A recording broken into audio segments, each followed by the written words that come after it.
YouTube நண்பர்கள் அனைவருக்கும் அன்பான வணக்கம். தருமபுரியிலிருந்து உங்கள் ஜெகன். இன்றைக்கி வீடியோவில் என்ன பார்க்க பார்த்தீங்கன்னா, ஒரு ப்ளவுஸோட ஊக் பட்டியும் ஆங்கர் பட்டியும் பார்த்தீங்கன்னா ஒரு சிலருக்கு வந்து நேராகவே வர்றதில்ல. இதில் வந்து பார்த்தீங்கன்னா நமக்கு ரெண்டும் வந்து கிட்ட வைக்கும்போது பார்த்தீங்கன்னா நேராக வருது.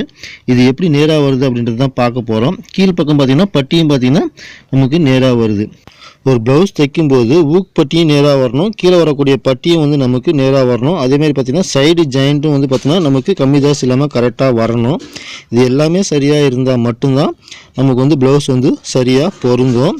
இதை எப்படி கரெக்டாக மூணும் ஒன்றா கொண்டு வரது அப்படின்னு பார்த்திங்கன்னா, அந்த ப்ளவுஸுக்கு கீழே வெட்டக்கூடிய அந்த பட்டியை மட்டும் கரெக்டாக நம்ம வெட்டினா போதும். இந்த மூணுமே வந்து பார்த்திங்கன்னா சரியாக பொருந்தும். சைடில் பாருங்கள், ரவை கூட கேப் கிடையாது. இந்த மூணுமே சரியாக பொருந்தும்போது பார்த்திங்கன்னா கப் சைஸும் வந்து சரியாக அமையும். அதை தான் இந்த வீடியோவில் நம்ம பார்க்க போகிறோம்.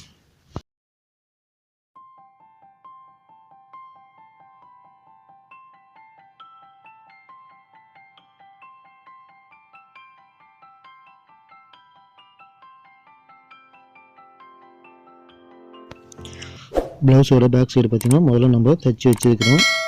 கீழ்ப்பக்கமும் மடித்து தையல் போட்டோம். லைனிங் ப்ளவுஸ் தான் இது வந்து லைனிங் ப்ளவுஸ் ஜாயின் பண்ணி வச்சுருக்கிறேன். அதேமாதிரி பார்த்திங்கன்னா முன்பக்கம் வந்து கப் டாட்டும் வந்து நான் வந்து பிடிச்சிட்டேன். எப்பவுமே வந்து ப்ளவுஸ் தைக்கும்போது பட்டி வந்து ஃபஸ்ட்டில் வெட்டக்கூடாது. இந்த மாதிரி டாட் பிடிச்ச பிறகு தான் வந்து பட்டி வெட்டணும். இந்த பேக் சைடோட சைடு பக்கம் பார்த்திங்கன்னா மேல் பக்கம் கை ஆம்பூல் சைட்லேருந்து கீழே வச்சுட்டு வரேன். இப்படி வைக்கும்போது பார்த்திங்கன்னா அந்த கீழ்ப்பக்கம் எவ்வளோ கேப் இருக்குது அப்படின்றத நம்ம முதல்ல பார்த்துக்கணும். மேல் பக்கம் கரெக்டாக வச்சுக்கோங்க. மேல் பக்கம் வச்சது போக கீழ்ப்பக்கம் எவ்வளோ கேப் இருக்குது அப்படின்றத மட்டும் அளந்துங்க. கேப்பை மட்டும் கரெக்டாக அளந்துங்க. இதில் வந்து பார்த்திங்கன்னா நமக்கு 2.25 நமக்கு வருது. இந்த அளவு மட்டும் 1க்கு 2 முறை வந்து நம்ம கரெக்டாக செக் பண்ணிங்கனாவே போதும். அடுத்து வந்து பார்த்திங்கன்னா பட்டியோட நீளம் நமக்கு எவ்வளோ வேணும் அப்படின்றது பார்க்கலாம். இது வந்து பார்த்திங்கன்னா ஒரு 10 இன்ச்சு வருது. நம்ம வந்து ஒரு 11 இன்ச்சு நம்ம வந்து வச்சுக்கலாம். இப்போ நம்ம பட்டி வந்து கட் பண்ணணும். பட்டி முடிஞ்ச அளவுக்கு வந்து லைனிங் துணியில் வந்து கட் பண்ணுங்கள். காட்டன் துணி எப்பவுமே வந்து அளவுகள் வந்து நமக்கு மாறாது, வெட்டுறதுக்கு நமக்கு சௌகரியமாக இருக்கும். இப்போ லைனிங் துணியை வந்து 2 பட்டி வெட்டக்கூடிய அளவுக்கு வந்து தோராயமாக வந்து 2ஆக வந்து மடிச்சிக்கலாம். முதல்ல வந்து பட்டியோட நீளம் வந்து இப்போ ஒரு 11 இன்ச்சுக்கு வந்து நான் வந்து மார்க் பண்ணுறேன். நான் எப்படி மார்க் பண்ணுறேன்றதை கவனமாக பாருங்கள். 11 இன்ச்சுக்கு வந்து நான் வந்து மார்க் பண்ணுறேன். இப்போது நம்ம ஃபஸ்ட்டு எடுத்த அளவு வந்து பார்த்திங்கன்னா 2.25. இப்போது 2.25ஓட ஒரு 1 இன்ச்சு சேர்த்திக்கிட்டு 3.25 இன்ச்சு வந்து மார்க் பண்ணுங்கள். நல்லா ஞாபகம் வச்சு, அந்த 1 இன்ச்சு எதுக்குன்னா மேல் பக்கம் பிடிச்சி தைக்கிறதுக்கும் கீழ் பக்கம் பிடிச்சி தைக்கிறதுக்கும் 1 இன்ச்சு நம்ம வந்து சேர்த்திக்கிறோம். அடுத்து வந்து பார்த்திங்கன்னா அதிலேருந்து ஒரு 1/2 இன்ச்சு சேர்த்திக்கலாம். 3.25 ஒரு 1/2 இன்ச்சு சேர்த்தும் போது 4.25 இன்ச்சு நான் வந்து மார்க் பண்ணுறேன். இது வந்து முன்பக்கம், அதாவது சைடில் வரதை விட முன்பக்கம் வந்து பார்த்திங்கன்னா ஒரு 1/2 இன்ச்சு மிச்சமாக இருக்கணும். இப்போ சைடில் பார்த்தீங்கன்னா 3.25 இன்ச்சு வச்சுருக்கிறோம். முன்பக்கம் பார்த்திங்கன்னா 4.25 இன்ச்சு வச்சு நம்ம மார்க் பண்ணியிருக்கிறோம். அடுத்து பார்த்திங்கன்னா சைடில் இருக்கக்கூடிய பட்டி நேருக்கு வந்து நம்ம ஃபஸ்ட்டு வந்து டாட் பிடிச்சோம் இல்லைங்களா, அதை கொண்டு வந்து நேராக வந்து நம்ம வச்சுக்கலாம். மேல் பக்கமும் கீழ்ப்பக்கம் பட்டி நேருக்கு அப்படியே வந்து நேராக நம்ம வச்சுக்கலாம். அந்த மேல் பக்கம் 4.25 இன்ச்சுக்கு மார்க் பண்ண இல்லைங்களா, அதில் வந்து வச்சுக்கிட்டு சைடில் வந்து நம்ம 3.25 இன்ச்சுக்கு மார்க் பண்ணோம். அதையும் கரெக்டாக நம்ம வச்சுக்கலாம். இப்படி வச்சுட்டு இப்போ கீழ்ப்பக்கம் பார்த்திங்கன்னா நம்ம இந்த பட்டி ஷேப்புக்கு வந்து ரவுண்டு வந்து நமக்கு கரெக்டாக வரும். ரெண்டும் ஒரே மாதிரி இருக்கிறதுனால அந்த கீழ் ரவுண்டு வந்து நமக்கு தெரியல, அதனால் வந்து அதை மாற்றி வச்சுக்கிறேன். இப்போ பார்க்கும்போதே தெரியும், சைடு ஊக்குப்பட்டி சைடு வந்து பார்த்திங்கன்னா முதல்ல நம்ம நேராக வச்சுக்கலாம். நேராக வச்சுக்கிட்டு கரெக்டாக அந்த 4.25 வைக்கிறோம். இந்த பக்கம் வந்து பார்த்திங்கன்னா அந்த 3.25 வந்து வைக்கிறோம். வைக்கும்போது பார்த்திங்கன்னா அந்த கீழ் பக்கம் ரவுண்டு பார்த்திங்கன்னா அதில் ப்ளவுஸில் மேலே எப்படி இருக்குதோ அதில் வந்து அப்படியே இருக்கிற மாதிரியே வந்து நம்ம வந்து மார்க் பண்ணணும். வைக்கும்போதே தெரியும் ஊக்ஸ் பட்டி நமக்கு நேராக வந்துருச்சு, பட்டுனுடைய சைஸும் வந்து நமக்கு கரெக்டாக வந்துருச்சு. இந்த கீழ் பக்கம் ரவுண்டும் வந்து பார்த்தா நம்ம வந்து மார்க் பண்ணிக்கணும் கரெக்டாக வந்து. இப்போ அந்த மார்க்லேயே வந்து நம்ம கட் பண்ணும்போது பார்த்திங்கன்னா பட்டி வந்து கரெக்டாக நமக்கு வரும்.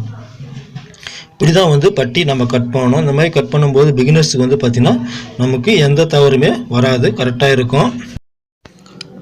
பட்டி இப்போ நம்ம கட் பண்ணிட்டோம். இதை நம்ம வச்சு பார்க்கலாம் கரெக்டாக இருக்கான்னு பாருங்கள். கரெக்டாக அந்த கீழ் ரவுண்டு கரெக்டாக பொருந்தது. இந்த நேராக இருக்கிற பக்கம் வந்து பார்த்தீங்கன்னா சும்மா ஒரு 1/4 இன்ச்சுக்கும் கம்மியாக தான் கட் பண்ணணும், ரொம்ப வந்து கட் பண்ணக்கூடாது. சும்மா ஒரு 1/4 இன்ச்சுக்கும் கம்மியாக வந்து கொஞ்சமாக வந்து கிராஸ் வந்து கட் பண்ணிக்கணும். இப்போ பார்த்தீங்கன்னா பட்டி வந்து கரெக்டாக வருது. உங்களுக்கு அந்த ஊக்ஸ் பட்டி ஆங்கர் பட்டிக்கு சைடும் கரெக்டாக நேராக வருது. இப்போ நம்ம வந்து பார்த்திங்கன்னா எப்பயும் போல் பட்டி வந்து ரெடி பண்ணலாம். இதுக்கு வந்து பார்த்திங்கன்னா ஸ்டிப்புக்கு நடுவுக்குள்ள வந்து ஒரு ஸ்டிப்புக்கும் மேலே வந்து பார்த்திங்கன்னா ஒரு ப்ளவுஸ் துணியும் வந்து நம்ம வைக்கணும். 3 பீஸ் வேணும். இந்த 3மே வந்து பார்த்திங்கன்னா 2 பீஸ் நமக்கு வந்து தேவைப்படுது. ஃபஸ்ட்டு வந்து பார்த்திங்கன்னா ஸ்டிப்பு கொடுக்குற துணியை வந்து ஃபஸ்ட்டு வச்சுக்கணும். ரெண்டாவது வந்து பார்த்திங்கன்னா ப்ளவுஸ் பீஸ் பிட்டு வந்து வச்சுக்கணும். மூணாவது வந்து பார்த்திங்கன்னா நம்ம கட் பண்ண பட்டி பீஸை வைக்கணும். இப்படி தான் வச்சு வந்து நம்ம பட்டி தைக்கணும். இந்த பட்டி வச்சு தையல் போடும்போது நம்ம வந்து பட்டிக்கு வந்து 1 இன்ச்சு எக்ஸ்ட்ரா விட்டோம். அதனால் வந்து பார்த்திங்கன்னா கீழே ஒரு 1/2 இன்ச்சு பிடிச்சி தைக்கணும். அதேமாதிரி மேல் பக்கமும் 1/2 இன்ச்சு கரெக்டாக பிடிச்சி தைக்கணும். இதை விட நீங்கள் மிச்சமாகவோ இல்லை கம்மியாகவோ பண்ணும்போது பார்த்திங்கன்னா அந்த பட்டி வந்து உங்களுக்கு வித்தியாசம் வரும். ஆப்போசிட்டில் வச்சுக்கோங்க. ஃபஸ்ட்டு ஸ்டிப் வைக்கணும், ரெண்டாவது வந்து பார்த்தீங்கன்னா ப்ளவுஸ் பீட் வைக்கணும், மூணாவது வந்து நம்ம கட் பண்ண பீஸ் வந்து நம்ம வைக்கணும். இப்போது அந்த மேல் பக்கம் இருக்கிறத மட்டும் அடிப்பக்கம் நம்ம கொண்டு போயிடலாம். கொண்டு போய் திரும்ப நம்ம கீழ்ப்பக்கம் பட்டையாக வந்து வச்சு ஒரு தையல் ஒன்று போட்டுக்கலாம். இது வந்து லைனிங் பீஸ், அது வந்து உள்பக்கம் போயிடும். இப்போ இது ரெண்டுத்தையும் ஒன்றா வச்சு நம்ம வந்து கட் பண்ணணும். அந்த பட்டி எப்படி இருக்குதோ, நம்ம கட் பண்ண பீஸ் பட்டி எப்படி இருக்குதோ அதே மாதிரி வந்து ரெண்டுத்தையும் வந்து கட் பண்ணணும். ஃபஸ்ட்டு வந்து நேராக கட் பண்ணிவிட்டு ரெண்டுத்தையும் ஒன்றா வச்சு தான் வந்து ரவுண்டு கட் பண்ணணும். ஏன்னா நம்ம கீழே பிடிச்சி வச்சது கம்மி தாசி இருந்தால் ரெண்டுமே வித்தியாசம் வரும். அந்த வித்தியாசம் வரக்கூடாதுன்னா ரெண்டும் ஒன்றா வச்சு தான் நம்ம வந்து கட் பண்ணணும். அப்போ தான் ரெண்டு பட்டியும் ஒரே அளவு நமக்கு வரும். இப்போ பார்த்தீங்கன்னா ரெண்டு பட்டியும் ரெடி பண்ணிட்டோம். இப்போ வந்து நம்ம இதை வந்து ஜாயின் பண்ணலாம். இப்போ ஜாயின் பண்ணி பார்க்கலாம் எதெல்லாம் அளவுகள் கரெக்டாக வருது அப்படின்றதையும் பார்க்கலாம். இப்போ கீழ்ப்பக்கம் 1/2 இன்ச்சு பிடிச்சி தைக்கிறோன்னா அதே 1/2 இன்ச்சு வந்து நம்ம மேல் பக்கமும் பிடிச்சி தைக்கணும். கரெக்டாக நம்ம 1 இன்ச்சு எக்ஸ்ட்ரா வச்சோம், அதுக்கு தகுந்த மாதிரி நம்ம வந்து பிடிச்சி தையல் போடணும். இல்லை நீங்கள் கீழே வந்து பார்த்தீங்கன்னா வந்து 1/2 இன்ச்சுக்கு மேலே கூட சேர்த்து பிடிச்சி தையல் போட்டு மேலே வந்து ஒரு 1/4 இன்ச்சுக்கு உள்ள நீங்கள் பிடிச்சி தையல் போட்டுக்கலாம். ஆக மொத்தம் அந்த 1 இன்ச்சு வந்து நமக்கு வந்து குறையணும். நீங்கள் ரெண்டு பக்கம் ஈக்குவலாக தைச்சினாவே கரெக்டாக ஆவரேஜாக வந்து நமக்கு 1 இன்ச்சு குறைஞ்சிடும். இப்போ வந்து பார்த்திங்கன்னா பட்டி ஜாயின் பண்ணிட்டோம். இப்போ ஜாயின் பண்ணும்போதே உங்களுக்கு பார்த்தீங்கன்னா தெரியும், நம்ம பட்டி வெட்டும்போதே தெரியும் நமக்கு எந்த தவறும் வராதுன்னு. இப்போ பார்த்தீங்கன்னா நேராக வருது, சைட்லேயும் கரெக்டாக வருதான்றதையும் நம்ம செக் பண்ணிக்கலாம். முதல்ல ரெண்டு பீஸும் முதல்ல வச்சு பார்ப்போம். பாருங்கள், ரெண்டும் வச்சு பார்க்கும்போது ஊக்ஸ் பட்டியும் ஆங்கிள் பட்டியும் நமக்கு நேராக வருது. அடுத்து வந்து பார்த்திங்கன்னா கேப் நடுவில் பார்த்திங்கன்னா கொஞ்சம் கூட கேப்பே கிடையாது. அந்த வி ஷேப்புக்கு உண்டான கேப்பே ரவ கூட நமக்கு வரல. இப்போ வந்து சைடும் வந்து நம்ம வச்சு பார்க்கலாம். ப்ளவுஸோட பேக் சைடில் வந்து நம்ம சைடு வந்து வச்சு பார்க்கலாம் கரெக்டாக வருதான்னு.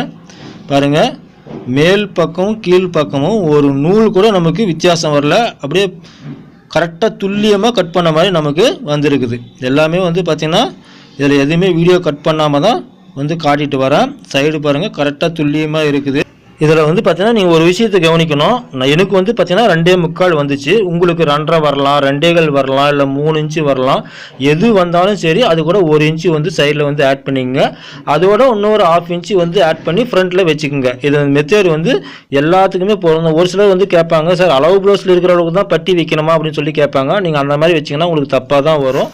அந்த கீழே இருக்கக்கூடிய கேப்புக்கு தகுந்து நீங்கள் பட்டி வச்சிங்கனாவே போதும். அந்த பட்டியும் கரெக்டாக உக்காரும், உங்களுக்கு கப் சைஸும் கரெக்டாக உக்காரும். உங்களுக்கு அளவுகள் எதுவுமே வந்து மாறவே மாறாது.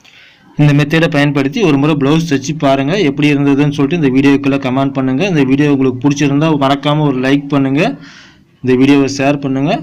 நன்றி, வணக்கம், வாழ்க வளமுடன்.